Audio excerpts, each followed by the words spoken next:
Hello guys, welcome and welcome back to my new video. तर उद्या आहे आषाढी वारी आणि आम्ही निघालो आहे ज्ञानेश्वर महाराज आणि तुकोबा महाराजांच्या पालखीचं दर्शन घ्यायला.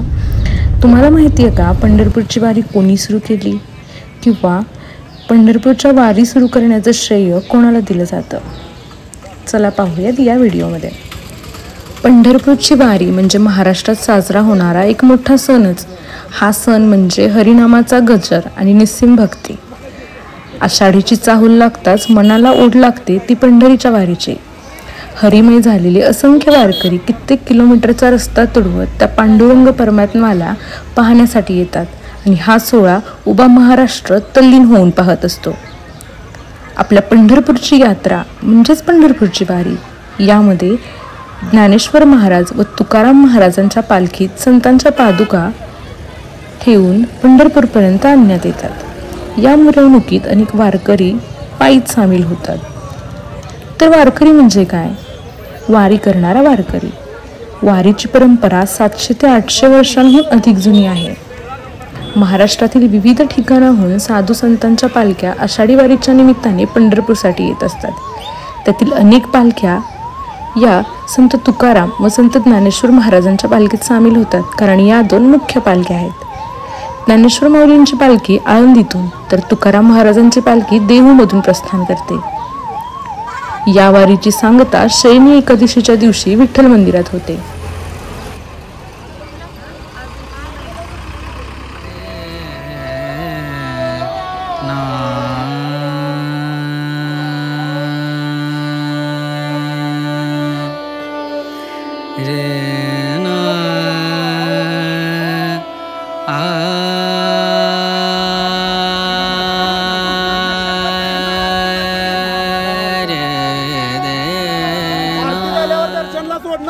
पालख्यांचा मुक्काम आज भंडी शेगाव येथे होता.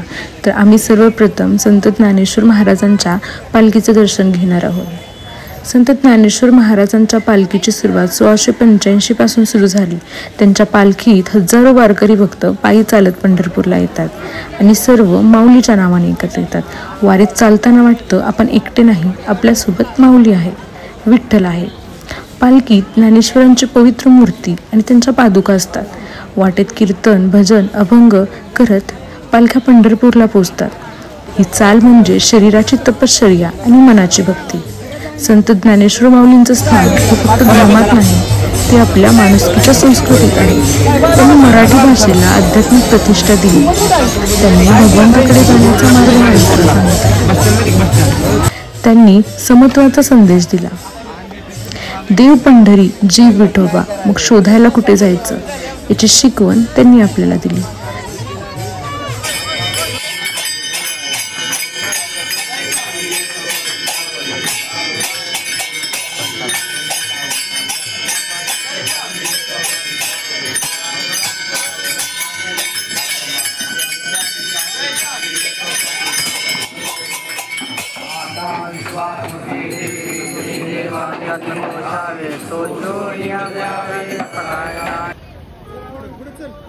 माऊलीच्या पालखीचं खूप मस्त दर्शन झालेलं होतं आणि आम्ही बाहेर आलो तर 1 किलोमीटरभर रांग लागलेली, बिकॉज आम्ही आतमध्ये असतानाच आरती सुरू झालेली होती आणि त्यामुळे दर्शन रांग थांबवलेली होती ऑलमोस्ट अर्ध्या तासासाठी. इथून आम्ही निघाले सोपान काकांच्या पालखीचं दर्शन घ्यायला. तो व्हिडिओ आपण नेक्स्ट ब्लॉगमध्ये पाहूया. तोपर्यंत रामकृष्ण.